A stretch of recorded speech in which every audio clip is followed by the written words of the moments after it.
అయింది, అంతా అయింది. అందరూ భయపడ్డట్టే అయింది. అది ఇస్తా, ఇది ఇస్తా, అది ఫ్రీ, ఇది ఫ్రీ అని ఎన్నికల ప్రచారంలో డప్పు కొట్టి జనాలను బుదిరకెచ్చి ఓట్లు వేయించుకొని గెలిచిండు చంద్రబాబు. సీఎం కాగానే ఆయన లోపటి నుంచి అపరిచితుడు బయటకు వచ్చి పండ్లు గెలుస్తున్నాడు. అక్కడ గుడివాడ అమర్నాథ్ చంద్రబాబు పథకాల గురించి ఏదో చెప్తున్నారు. సార్ చెప్పుండ్రిగా. ఉచిత ఇసుక అన్నారు లేదా? అన్నారు. ఉచిత ఇసుక అంటే అందరూ ఏమనుకున్నారు? డిపోల దగ్గర ఇసుక ఉంటది, వెళ్ళి తెచ్చుకోవడమే అని చెప్పాను. అవును సార్, నేను కూడా గట్లనే అనుకున్నా. మరి ఉచితంగా ఇస్తున్నారా ఇప్పుడు? 1394 రూపాయలు టన్నుకి. అదేంది, టన్నుకు 1394 రూపాయల?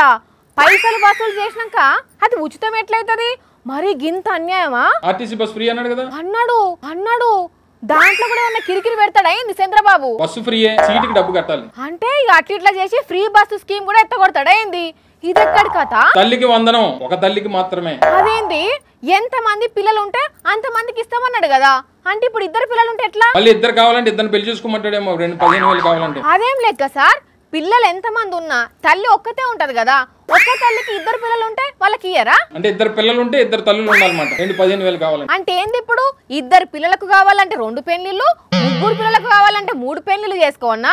గట్టిగానే జాడిచ్చింది కదా. తల్లికి వందనం, నాన్నకు ఇంధనం, పిల్లలకు ఎగనామం.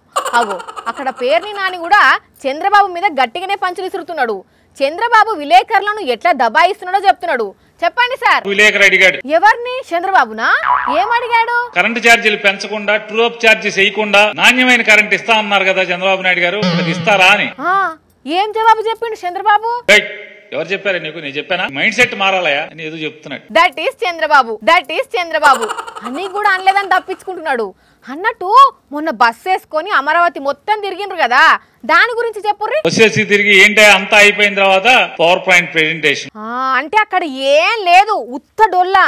అందుకే విలేకరులను అట్లా దబాయిస్తున్నాడు. దాంట్లో ఒక విలేకరు గారు కుంటితనంగా అడిగాడు. ఏమడిగిండు సార్? ఏమండి, మొత్తం అమరావతి అంతా తిరిగారు కదా, మొత్తం అంతా పొద్దు నుంచి క్యారేజ్ కట్టుకుని రాత్రి సాయంత్రం దాకా తిరిగారు కదా, ఇది సంపద సృష్టించి అమరావతి నిర్మాణం చేస్తాను, ఇక్కడ సంపద ఉన్నాను కదా, ఎంత అవుద్ది, ఎప్పుడులో పూర్తి చేస్తారన్నారు. దానికన్నా చక్కగా సమాధానం చెప్పిండా లేదా?